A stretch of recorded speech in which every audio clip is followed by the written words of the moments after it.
नमस्कार, आप live cities देख रहे हैं। मैं हूं गरिमा भारती। बिहार में होने वाले उपचुनाव को लेकर 30 अक्टूबर के दिन वोटिंग होने जा रही है। कल यानी कि 27 अक्टूबर को प्रचार प्रसार पूरी तरह से थम गया। अंतिम दिन लालू प्रसाद यादव ने दोनों ही विधानसभा सीटों के लिए जोरदार प्रचार किया। बिल्कुल माहौल उन्होंने बदल दिया। लेकिन अब आरजेडी का एक प्रतिनिधि मंडल पहुंचा हुआ है दिल्ली। जगदानंद सिंह उसकी अध्यक्षता कर रहे हैं और ये जो प्रतिनिधि मंडल है, इन्होंने भारत निर्वाचन आयोग में पहुंचकर कुछ शिकायतें की। हम आपको बताते हैं कि मुलाकात के बाद क्या कुछ हुआ, जगदानंद सिंह ने कौन सी शिकायत की है भारत निर्वाचन आयोग के सामने में और अपनी बातें किस तरह से रखी है। पहले से ही बात थी कि शाम के 5:30 बजे चुनाव आयोग पहुंचेंगे आरजेडी के प्रतिनिधि मंडल, जिसकी अध्यक्षता जगदानंद सिंह खुद करने वाले हैं और मुलाकात हो गई है। दिल्ली में चुनाव आयोग पहुंचे हुए हैं जगदानंद सिंह। बिहार उपचुनाव में अधिकारियों की नियुक्ति की शिकायत करने के लिए ये डेलीगेशन जो है वो दिल्ली पहुंचा हुआ था। शाम 5 बजे ही मुख्य चुनाव आयुक्त से मिलकर प्रदेश अध्यक्ष सरकार द्वारा उपचुनाव वाले क्षेत्र में अधिकारियों की नियुक्ति की शिकायत कर चुके हैं। उन्हें तत्काल वहां से हटाए जाने को लेकर उन्होंने एक ज्ञापन भी सौंपा है। दरअसल नेता प्रतिपक्ष तेजस्वी यादव ने सरकार पर स्लो वोटिंग कराने का आरोप लगाते हुए कहा कि लोगों में भय पैदा करके पोलिंग को धीमा करने की तैयारी की जा रही है। हमारी नजर हर अधिकारी और मंत्री पर है, मुख्यमंत्री पर भी है। स्लो वोटिंग की तैयारी हो रही है। नीतीश कुमार कौन सा खेला खेलना चाहते हैं? पिछली बार चोर दरवाजे से आए, मुख्यमंत्री डरे हुए हैं।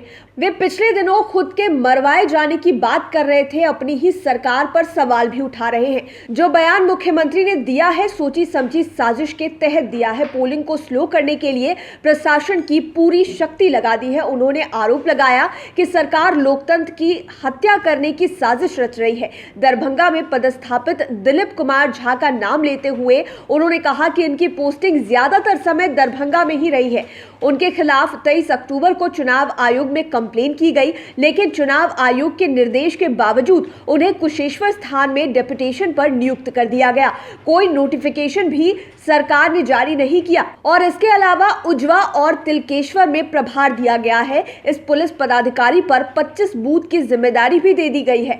हमारी नजर हर अधिकारियों पर है। हमारी मांग है कि अधिकारी पर कार्रवाई हो। ये तमाम बातें तेजस्वी यादव ने कही। इसी सभी बातों को रखने के लिए जगदानंद सिंह एक डेलीगेशन को लेकर दिल्ली पहुंचे हुए थे, जहां पर उन्होंने भारत निर्वाचन आयोग के अधिकारियों के सामने अपनी बातें रखी। ये कहा कि उपचुनाव के जो नतीजे हैं वो प्रभावित हो सकते हैं, इसलिए अधिकारियों का जो है वो फेरबदल किया जाए। जो लंबे समय से वहां पर पदस्थापित हैं उन्हें हटाया जाए ताकि वे सरकार के पक्ष में काम ना कर सके। आपको बता दें कि जब भी उपचुनाव होता है तो सरकारी ताकतें कहीं ना कहीं प्रभावी हो जाती है। हालांकि कई अपवाद भी रहे हैं कि उपचुनाव में सरकार में ना रहने वाले लोग यानी विपक्ष के जो कैंडिडेट होते हैं वो भी कभी कभी जीत जाते हैं। लेकिन इस बार जो है दोनों ही पार्टियां अपनी तरफ से पूरा जोर लगा रही है। एक तरफ नीतीश कुमार की शाख की बात है कि दोनों ही सीटें उन्हें गई थी और दोनों ही जगहों पर विधायकों के निधन के बाद ये सीटें नीतीश कुमार यानी कि जेडीयू के पक्ष में जाना बेहद जरूरी हो गया है। वहीं दूसरी ओर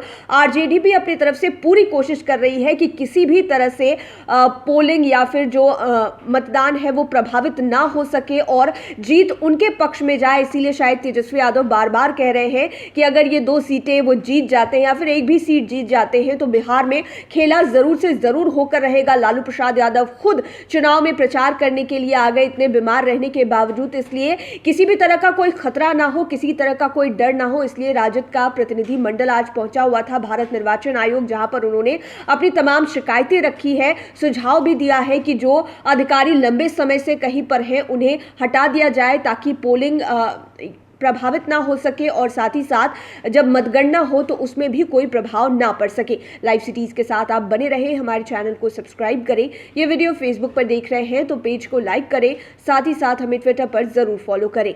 धन्यवाद।